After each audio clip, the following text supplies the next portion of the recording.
CM Punk. Right. He was rude or something. Could you explain that? Well, what happened was I didn't know who CM Punk was because I didn't watch the program. So, what was his name? Robert Gibson partner. Ricky Morton. Ricky Martin. No, Robert is the brunette, right? Yes. Ricky the blonde. Yeah. Wait, it was Robert.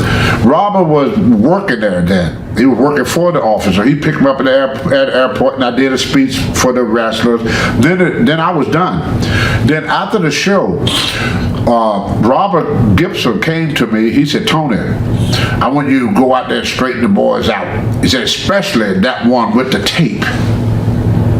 Because Robert didn't like that. He said, "It looked like I got two broken arms."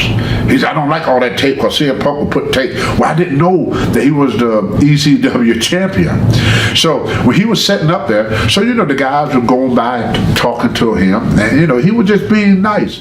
He wasn't doing nothing wrong. That was my screw up. So, but I thought he was one of the trainees. Oh, okay. I didn't know he was already in the business because I didn't watch the program. So anyway, I said, "Hey, you, why don't you shut the F up while I'm talking?" I said, if Vince wanted you to do the talking, you be down here talking. He sent me here to talk to you kids, so why don't you shut up and show some respect? He said, "You talking to me?" I said, "Yeah, I'm talking to you."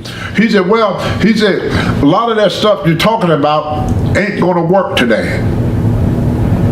He said, "You got some good stuff, but it ain't gonna work totally."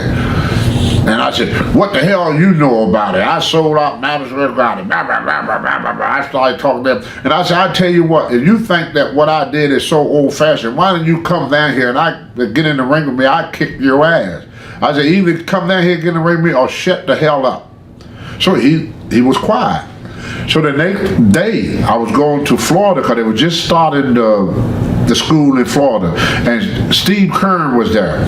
He come to me, he said, "Oh, Johnny want to talk to you." So Johnny called me and said, "Hey, I hear you had a little run-in with CM Punk." So I told him the same story I told you. He said, "Well, we're going to straighten him out. He can't treat one of our Hall of Famers like that." Then later on, I went to work with Mark Henry, and I saw what Punk was trying to tell me. So I went to CM Punk and apologized to him. I was wrong. He was trying to tell me, I'm talking this stuff from the 70s and from the 80s. Right. None of that gonna work today. I didn't know.